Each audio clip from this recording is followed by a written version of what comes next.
En esta clase vamos a ver cuáles son los requerimientos nutricionales del cultivo de maíz, complementando lo que es el gran tema fertilización. Bueno, la primera diapositiva, calculo que la habrán visto ustedes en varias prácticas, así que bueno, otras materias, es sobre lo que es el ciclo del nitrógeno. Recuerden que lo más importante para nosotros es todo lo que sea entradas y salidas del sistema, que lo vamos a ver dentro de un ratito cuando veamos lo referente al balance de nitrógeno.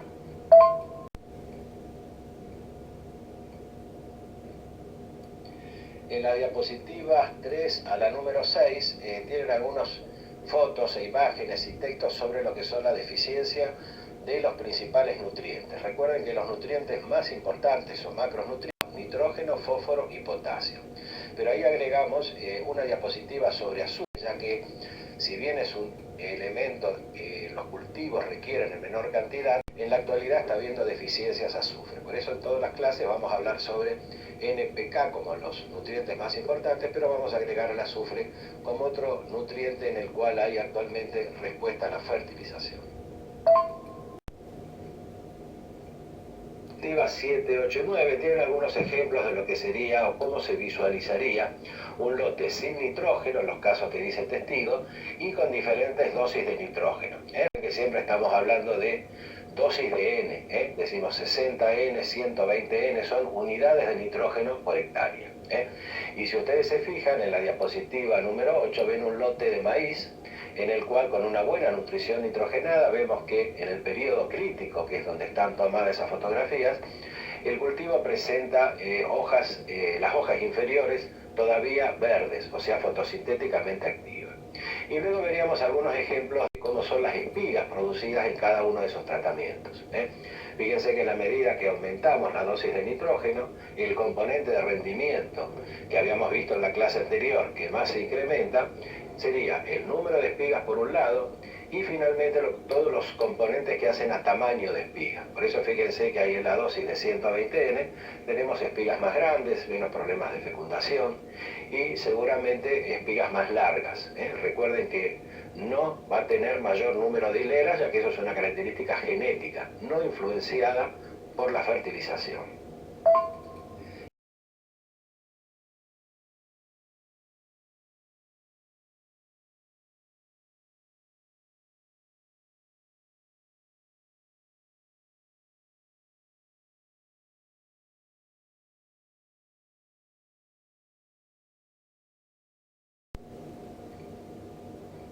En las diapositivas 11 y 12 tienen algunos datos que les van a servir para definir distintas fuentes fertilizantes o para realizar el balance de nitrógeno que vamos a explicar dentro de un ratito. Por supuesto, no son datos para estudiar, sino para que ustedes lo tengan ahí si alguna vez tienen que ver cuántas unidades de nitrógeno tiene cada uno de los fertilizantes o de los otros nutrientes y cómo convertir unidades de los distintos fertilizantes a los kilos de elemento, que vamos a ver enseguida como los requerimientos nutricionales de maíz.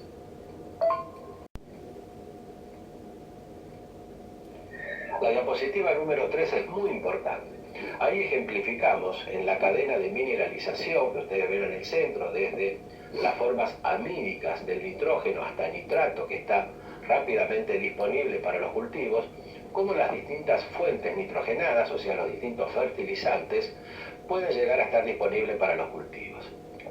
Ahí vemos cómo la urea tiene que recorrer todo el camino hasta llegar a nitratos y al pasar por NH3, que es muy importante, que es amoníaco, es la forma en la cual se puede llegar a perder por volatilización. Continuando con esta diapositiva número 13, vemos que el nitrato de amonio, que está arriba a la derecha, es una fuente, si bien es más cara, es muy importante ya que tiene un 50% de su fertilizante como NH como amoníaco y la otra mitad como nitratos, o sea que no pasa por amoníaco y por lo tanto las posibilidades de pérdida son muy bajas. Finalmente tenemos el guan, como está abajo en azul, que es un fertilizante líquido. Tiene menor concentración de nitrógeno, pero como ustedes ven tiene una mitad que puede perderse por volatilización, ya que está en forma amídica, pero la otra mitad es nitrato de amonio, o sea, un 25 de nitrato y un 25 de amonio. Eso es la ventaja que tiene este fertilizante, ya que hay una mitad que no se podría perder por volatilización. En las diapositivas 14, 15 y 16, y la 17 también, tienen un poquito lo que es famosas pérdidas por volatilización. Las pérdidas por volatilización dependen fundamentalmente de la temperatura y de la humedad, y eso hace que los fertilizantes tengan formas amídicas en cuanto a su forma de nitrógeno, puedan perderse por volatilización del medio ambiente.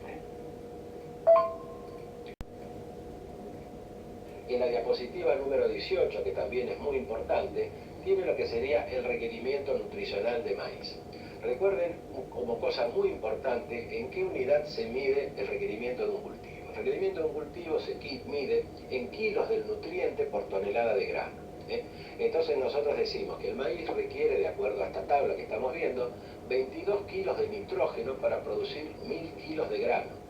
22 kilos N para producir 1 tonelada de grano. Luego tiene lo que sería el índice de cosecha, cuánto de ese nitrógeno que absorbe la planta se va realmente con los granos y cuánto vuelve con los rastros. Y a continuación tiene esa relación del 66%, cuánto absorbe la planta y cuánto finalmente se va con los granos.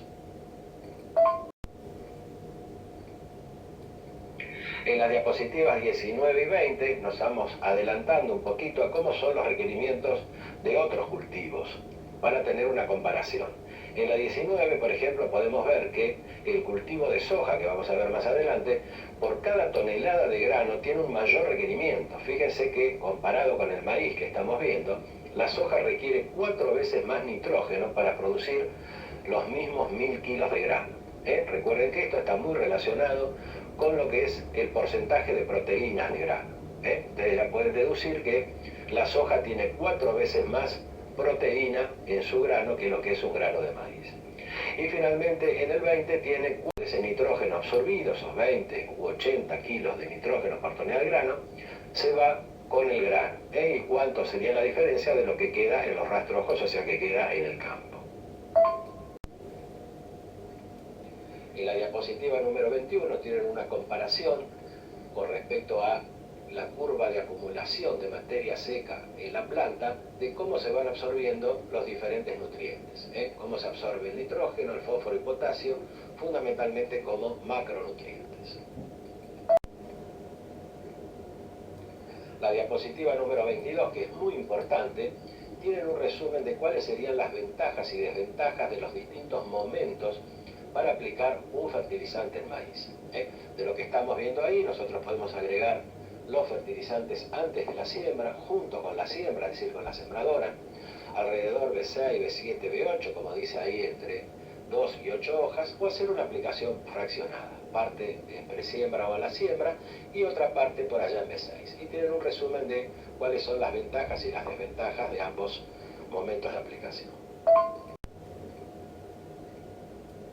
En la diapositiva número 23 tienen qué ocurriría si estamos en un sistema de labranza o en un sistema de siembra directa en la medida que vamos incrementando las dosis de nitrógeno. Y ahí está explicado en la parte 1, hay un mayor rendimiento con labranza porque al remover el suelo tenemos una mayor mineralización y en siembra directa normalmente hay más necesidad de nutrientes en las primeras etapas.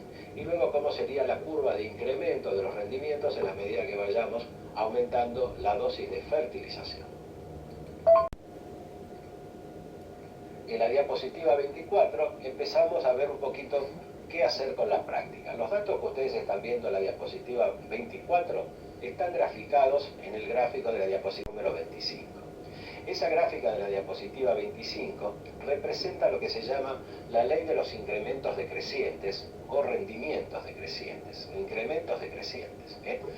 Las primeras dosis de nitrógeno que uno va aplicando en este ensayo que estamos evaluando seguramente serán muy rentables y aumentan mucho rendimiento. Pero a la medida que vamos aumentando hacia dosis más alta, el incremento por cada una de esas dosis, si ustedes se fijan en la tabla, cada vez es menor.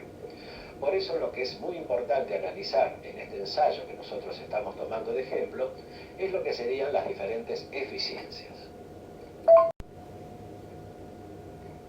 En la diapositiva 26 tienen los datos para hacer el cálculo de la rentabilidad de la fertilización.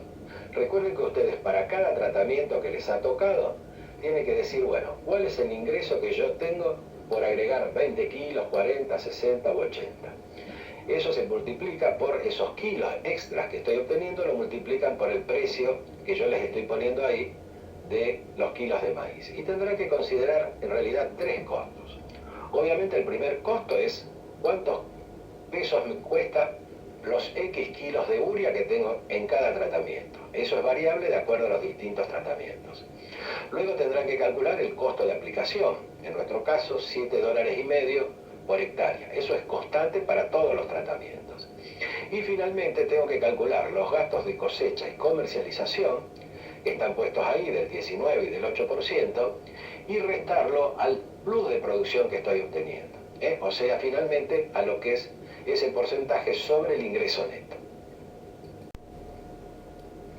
En la diapositiva número 27 tienen unos datos orientativos para relacionar un análisis de suelo con el estado nutricional que yo puedo tener en el lote que voy a sembrar.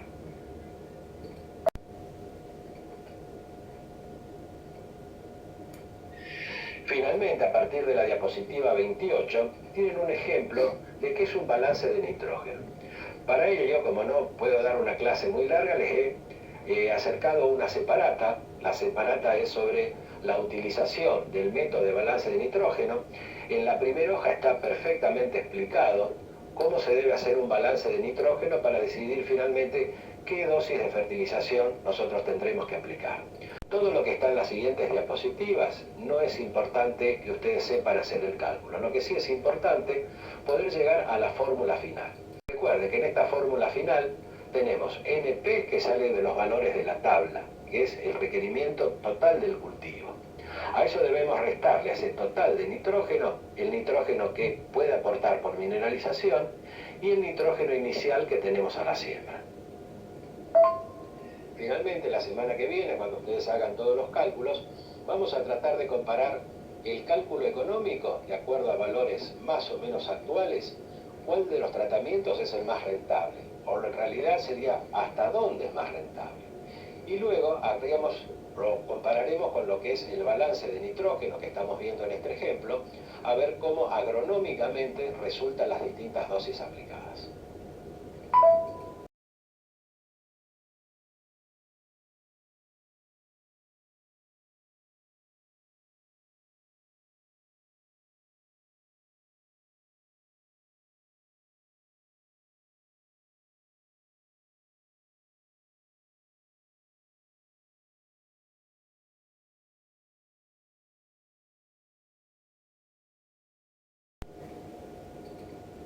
Bueno, eso es todo. Muchas gracias.